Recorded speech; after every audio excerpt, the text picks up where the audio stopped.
আমার বড় ভাই অভিমন্যু আমার সামনে হাঁটু গেটে বসে আমার হাতে একটি আংটি পরিয়ে দিল। তারপর বলল, সোমা, তুমি আমার বোন হওয়ায় আমার জীবনের সবচেয়ে বড় অভিশাপ। আমি তোমাকে আমার স্ত্রী হিসেবে চাই। আমার হৃদয় ভালোবাসায় ভরে গেল। এই গল্পটি সম্পূর্ণ শুনলে আপনাদের পানি অটোমেটিক বের হয়ে যাবে। সো যত দ্রুত সম্ভব হাতের কাছে টিস্যু নিয়ে বসে পড়। বিছানার চাদর যেন নষ্ট না হয় সেটা সম্পূর্ণ খেয়াল রাখার অনুরোধ জানিয়ে গল্পটি এখন শুরু করব।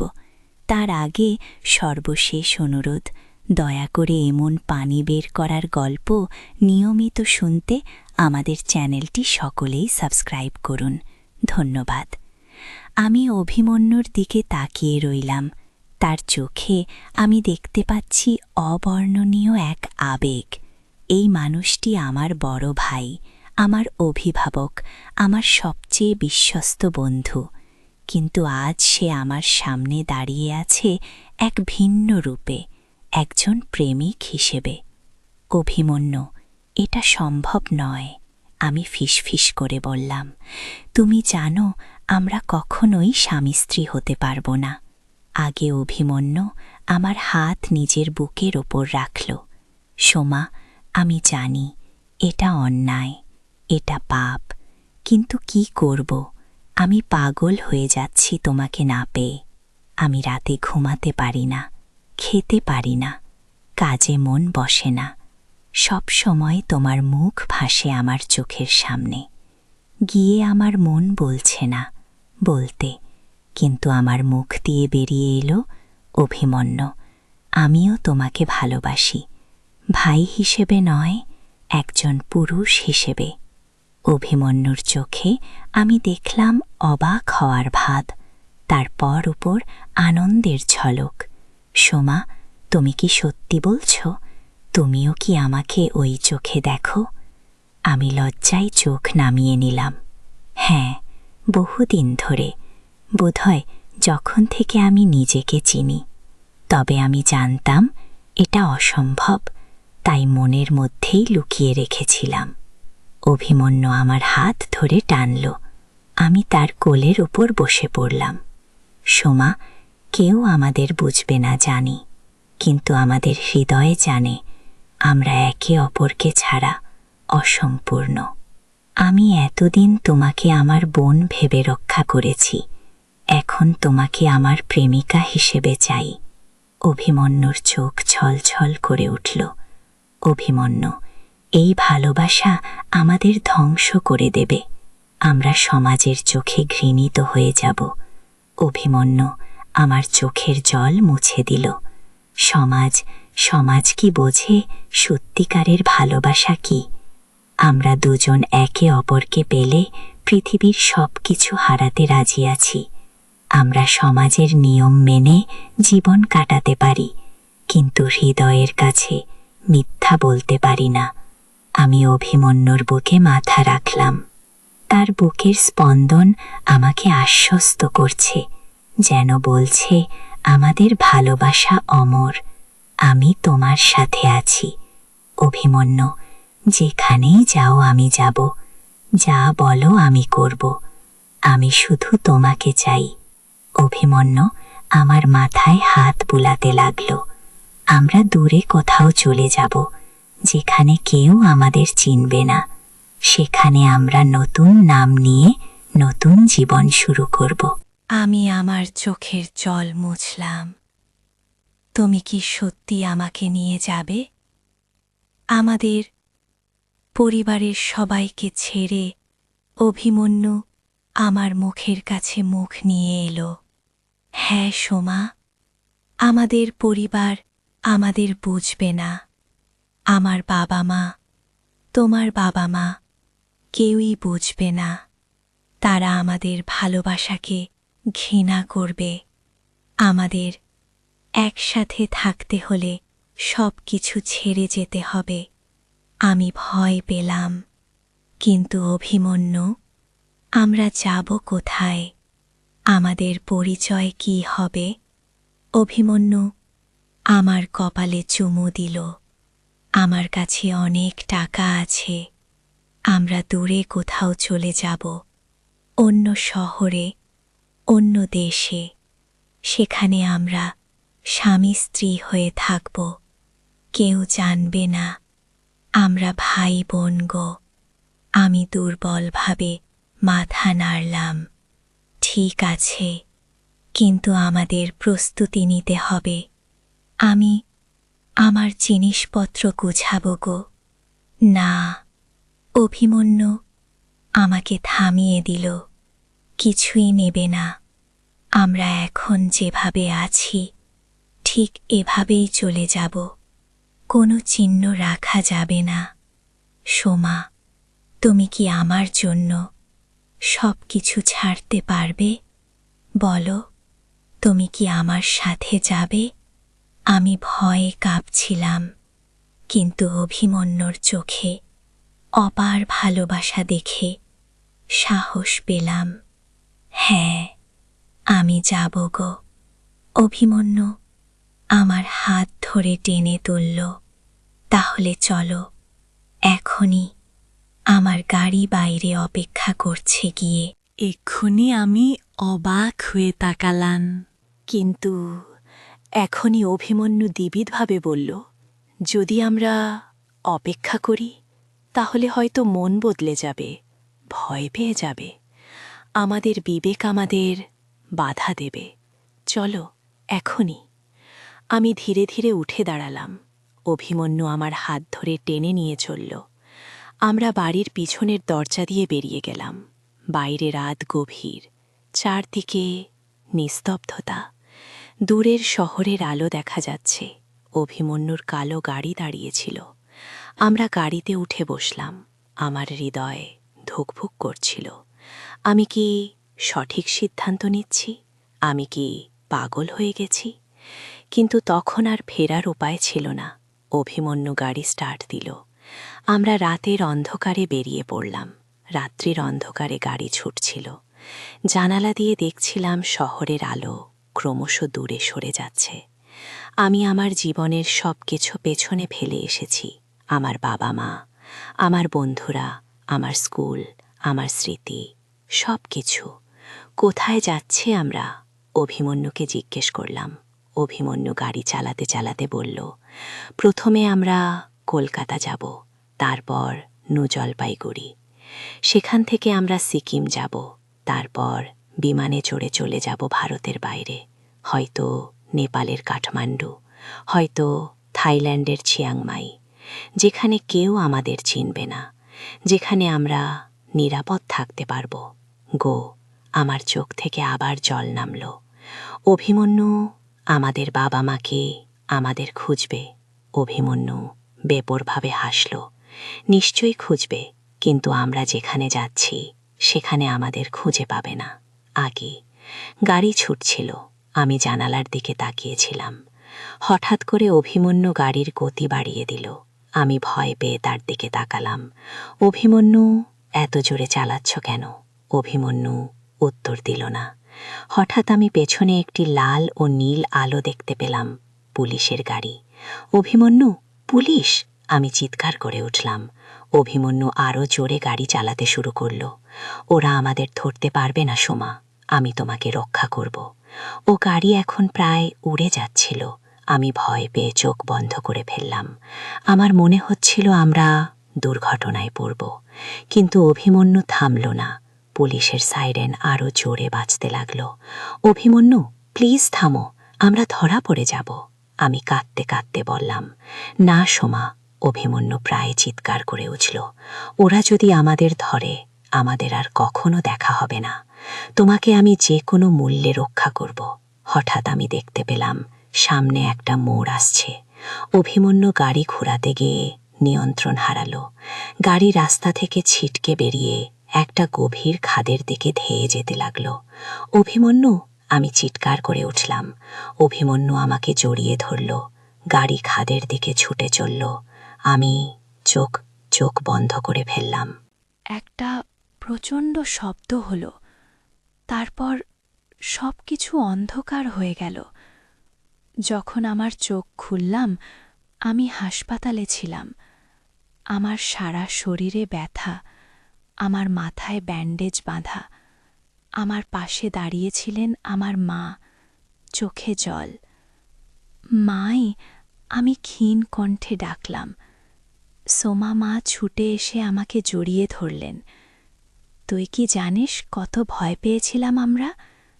অভিমন্যু, অভিমন্যু কোথায়? আমি জিজ্ঞেস করলাম। মার চোখে অদ্ভুত ভাব ফুটে উঠল। অভিমন্যু, তোর দাদা? অভিমন্যু, তোর দাদা তো মুম্বাইতে। সোমা, তুই ঠিক আছিস তো? আমি অবাক হয়ে গেলাম। মুম্বাইতে? না না, সে তো আমার সাথে ছিল। আমরা একসাথে পালাচ্ছিলাম। সে আমাকে একটা আংটি দিয়েছিল গো। মা আমার কপালে হাত রাখলেন। সোমা, তোর খুব জোরে মাথায় আঘাত লেগেছে, তুই বুঝতে পারছিস না। অভিমন্যকা 2 বছর ধরে মুম্বাইতে আছে, সেখানে ওর নতুন চাকরি। তোর সাথে অভিমন্যু ছিল না, তুই একা গাড়ি চালাচ্ছিলি। গাড়িটা ছিল ওরই, সে তোকে দিয়েছিল ব্যবহার করার জন্য গো। আমি বিশ্বাস করতে পারছিলাম না। আমি আমার হাতে তাকালাম, আংটি ছিল না, কিন্তু আমরা পালাচ্ছিলাম। সে আমাকে বলেছিল আমরা দার্জিলিং যাব, তারপর সিক্কিম, তারপর নেপাল। ও, মা আমার হাত ধরলেন। সোমা, তুই যাচ্ছিলি সুন্দরবন, তোর বন্ধু মৌসুমীর বাড়ি। তুই একা ড্রাইভ করছিলি। রাতে ঝড় উঠেছিল, তুই গাড়ি নিয়ন্ত্রণ করতে পারিসনি কি? আমার চোখ ছলছল করে উঠল। না না, এটা সত্যি নয়। অভিমন্যু আমার সাথে ছিল। আমরা আমরা কই মার? চোখে চিন্তার ছাপ। ডাক্তারকে ডাকি, তুই বিশ্রাম নে কি? মা চলে গেলেন। আমি একা পড়ে রইলাম। আমার মাথায় সব ঘুরপাক খাচ্ছিল। কি হয়েছিল আসলে? আমি কি স্বপ্ন দেখেছিলাম? কিন্তু সব কিছু এত বাস্তব মনে হয়েছিল। কিছুক্ষণ পরে ডাক্তার এলেন। তিনি আমাকে নানা প্রশ্ন করলেন, আমার চোখে টর্চ ফেললেন।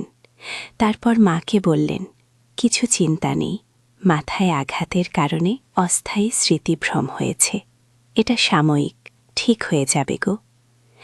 আমি শুয়ে শুয়ে ভাবছিলাম, হয়তো আমি সত্যিই স্বপ্ন দেখেছিলাম, হয়তো দুর্ঘটনার আগে আমি ঘুমিয়ে পড়েছিলাম, কিন্তু সব কিছু এত বাস্তব ছিল। অভিমন্যুর ভালোবাসা, তার কণ্ঠস্বর, আংটি, আমাদের পালানোর পরিকল্পনা। 1 সপ্তাহ পরে আমি হাসপাতাল থেকে ছাড়া পেলাম। বাড়ি ফিরে এলাম। আমার বাবা আমাকে আদর করলেন, বললেন আমি সাবধানে থাকি। আমার ছোট বোন প্রিয়াঙ্কা আমাকে ছাড়তে চাচ্ছিল না। পরিবারের সবাই আমাকে নিয়ে খুব চিন্তিত ছিল। আমার জীবন ধীরে ধীরে স্বাভাবিক হয়ে আসছিল। মানুষ যেমন দুঃস্বপ্ন ভুলে যায়, আমিও সেই অদ্ভুত অভিজ্ঞতা ভুলে যাচ্ছিলাম। হয়তো সেটা সত্যিই একটা দুঃস্বপ্ন ছিল। এরপর 2 মাস কেটে গেল। এক শনিবারে বাবা মার সাথে আমরা রেস্টুরেন্টে গেলাম খেতে। আমরা স্টেক হাউস রেস্টুরেন্টের একটা বড় টেবিলে বসেছিলাম। বাবা মা কথা বলছিলেন, আমি চুপচাপ খাচ্ছিলাম। হঠাৎ দরজা খুলে একটা লোক ঢুকল। আমি তাকিয়ে দেখলাম অভিমন্যু। আমার হাত থেকে চামচ পড়ে গেল। অভিমন্যু, আমার দাদা, দাঁড়িয়েছিল দরজায়। সে আমাদের টেবিলের দিকে আসছিল। অভিমন্যু, বাবা খুশি হয়ে উঠে দাঁড়ালেন। তুই আজ আসবি বলিসনি তো? সারপ্রাইজ দিতে চেয়েছিলাম। অভিমন্যু হেসে বাবাকে জড়িয়ে ধরল। তারপর মাকে প্রণাম করল। কেমন আছো মা? মার চোখ জলে ভরে গেল। ভালো আছি বাবা। তুই হঠাৎ মুম্বাই থেকে?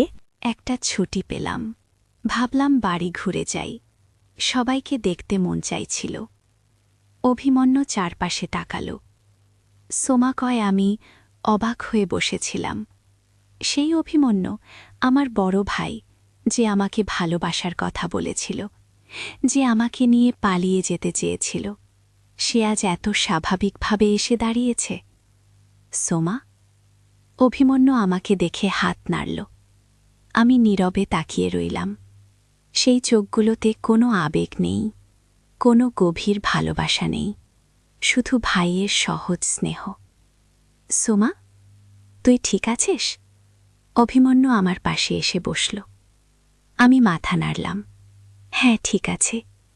ও, আমি শুনেছি তোর দুর্ঘটনার কথা। তুই এত বড় একটা অ্যাক্সিডেন্ট করলি আর আমাকে কেউ বললই না? সে আমার হাত ধরল। আমি জানলে ছুটে আসতাম গো। আমি তার হাত থেকে আমার হাত সরিয়ে নিলাম। কোনো দরকার ছিল না আগে। অভিমন্যু অবাক হয়ে গেল। কি হয়েছে সোমা? তুই এত রাগ করছিস কেন? আমি মাথা নাড়লাম। কিছু হয়নি, আমি একটু বিশ্রাম নিতে চাই। আমি টেবিল ছেড়ে উঠে গেলাম। রেস্টুরেন্টের বাইরে গিয়ে দাঁড়ালাম। আমার বুক ধুকভুক করছিল। আমি কি পাগল হয়ে যাচ্ছি? অভিমন্যু তো একদম স্বাভাবিক, ভালোবাসার কোনো চিহ্ন নেই তার চোখে। তবে কি আমি সত্যিই স্বপ্ন দেখেছিলাম? কিন্তু সব এত বাস্তব মনে হয়েছিল। পরের কয়েকদিন অভিমন্যু বাড়িতে ছিল। সে আমার সাথে স্বাভাবিকভাবে কথা বলছিল, মজা করছিল, যেমন ভাই বোনেরা করে। আমি ধীরে ধীরে বুঝতে পারছিলাম সেই ঘটনা আমার কল্পনায় ছিল। মাথায় আঘাতের কারণে আমার মস্তিষ্ক একটা কাহিনী বানিয়েছিল, যা বাস্তব ছিল না। আবার দিন কাটতে লাগল। অভিমন্যু ফিরে গেল মুম্বাই। আমি আমার কলেজে ফিরে গেলাম, বন্ধুদের সাথে মিশতে লাগলাম। জীবন স্বাভাবিক হয়ে গেল। তারপর একদিন আমি আমার ঘরের আলমারি ঝাড়ু দিচ্ছিলাম। হঠাৎ আমার হাত একটা ছোট বাক্সে লেগে গেল। বাক্সটা ড্রয়ারের পেছনে লুকানো ছিল। আমি কৌতূহলী হয়ে বাক্সটা খুললাম। একটা আংটি, একই আংটি যা অভিমন্যু আমাকে দিয়েছিল সেই রাতে। আমি আংটিটা হাতে নিয়ে পরীক্ষা করে দেখলাম। একই ডিজাইন, একই আকার। এটা কিভাবে সম্ভব? আমি বাক্সের ভেতরে আরও তন্ন তন্ন করে খুঁজলাম। একটা চিরকুট পেলাম, তাতে লেখা, সোমা, তুমি আমার জীবন। আমি জানি এটা অন্যায়, কিন্তু আমি তোমাকে ভালোবাসি, অভিমন্যু। আমি বিস্ময়ে হতবাক হয়ে গেলাম। তাহলে কি সেটা স্বপ্ন ছিল না? কিন্তু অভিমন্যু তো এখন একদম স্বাভাবিক। সে কখনোই আমাকে ওইভাবে দেখেনি। আমি আংটিটা হাতে ধরে বসে রইলাম। এখন কি করব? আমি কি অভিমন্যুকে এ ব্যাপারে জিজ্ঞেস করব? হয়তো সে আমাকে পাগল ভাববে, হয়তো সে এটা অস্বীকার করবে। সেদিন সন্ধ্যায় আমার মোবাইলে একটা মেসেজ এলো, অচেনা নম্বর থেকে। সোমা, আমি জানি তুমি আংটিটা পেয়েছ। আমাদের কথা বলতে হবে। আমি আসছি তোমার কাছে, অভিমন্যু। আমি স্তব্ধ হয়ে গেলাম। অভিমন্যু কিভাবে জানল? আমি কারোর সাথে আংটির কথা শেয়ার করিনি। রাত 9টার দিকে আমার ঘরের জানালায় টোকা পড়ল। আমি ধীরে ধীরে জানালা খুললাম। বাইরে দাঁড়িয়েছিল অভিমন্যু। আমি ভেতরে আসতে পারি? সে ফিসফিস করে জিজ্ঞেস করল। আমি জানালা আরও বট করে খুলে দিলাম। অভিমন্যু ভেতরে ঢুকল। তুমি এখানে কি করছো? তুমি তো মুম্বাইতে। আমি অবাক হয়ে জিজ্ঞেস করলাম। আমি মাসখানেক ধরে শহরেই আছি, তোমার উপর নজর রাখছিলাম দূর থেকে। অভিমন্যু মৃদু স্বরে বলল। আমি ভয় পেলাম। কেন কি চাও তুমি অভিমন্যু আমার থেকে? এগিয়ে এলো সোমা। আমি জানি তোমার মনে কি চলছে। আমি জানি তুমি কিছু মনে করতে পারছ। গো, তুমি কি বলতে চাইছ? আমি পিছিয়ে গেলাম। ওই রাতে যা ঘটেছিল সেটা স্বপ্ন ছিল না। অভিমন্যু ধীরে ধীরে বলল। আমার বুক ধরফর করতে লাগল। তাহলে সত্যি তুমি আমাকে আংটি দিয়েছিলে? আমরা পালাতে চেয়েছিলাম? অভিমন্যু মাথা নাড়ল। হ্যাঁ, আমরা পালাচ্ছিলাম, কিন্তু গাড়ি দুর্ঘটনা ঘটল। সেটা আমার ভুল ছিল। আমি তোমাকে বিপদে ফেলেছিলাম। আমার চোখ থেকে জল গড়িয়ে পড়ল। কিন্তু তারপর তুমি এত স্বাভাবিক কেন? তুমি তো আমার সাথে ভাইয়ের মতোই ব্যবহার করছ, যেন কিছুই হয়নি গিয়ে। অভিমন্যু আমার দিকে তাকাল। তার চোখে আমি আবার সেই আবেগ দেখতে পেলাম, সেই উষ্ণতা যা আমি সেই রাতে দেখেছিলাম। সোমা, তোমার দুর্ঘটনার পরে ডাক্তাররা বলেছিল তুমি হয়তো কিছু মনে রাখতে পারবে না। আমি ভেবেছিলাম এটা ভালোই হবে তোমার জন্য, আমাদের জন্য। যদি তুমি সব ভুলে যাও তাহলে আমরা স্বাভাবিক জীবনে ফিরে যেতে পারব। তুমি আবার আমাকে তোমার ভাই হিসেবে দেখতে পারবে। আমাদের সম্পর্ক আগের মতো হবে কি? আমি বুঝতে পারছিলাম না ওর কথা। তুমি ভেবেছিলে আমি সব ভুলে যাব? আর তুমি কি তোমার ভালোবাসা ভুলে গেছ? অভিমন্যু আমার কাছে এসে হাঁটু গেড়ে বসল। আমি চেষ্টা করেছি সোমা, আমি সত্যিই চেষ্টা করেছি ভুলতে, কিন্তু আমি পারিনি। আমি অনেক দূরে চলে গেছিলাম, ভেবেছিলাম দূরত্ব আমাকে বদলে দেবে, কিন্তু না, আমি আজও তোমাকে সেইভাবেই ভালোবাসি সোমা। এটা অন্যায়, এটা পাপ, আমি জানি, কিন্তু আমি আমার হৃদয়কে থামাতে পারিনি গিয়ে। আমি ধীরে ধীরে অভিমন্যুর চোখের দিকে তাকালাম। কিন্তু আমরা ভাই বোন অভিমন্যু, এটা অসম্ভব। অভিমন্যু হেসে উঠল, একটু বিষাদের হাসি। সোমা, তুমি কি কখনো ভেবে দেখেছ আমরা দেখতে কতটা আলাদা? আমি লম্বা, শ্যামলা, তুমি ফর্সা, খাটো। আমার চোখ ছোট, তোমার বড়। আমার নাক চাপটা, তোমার তীক্ষ্ণ।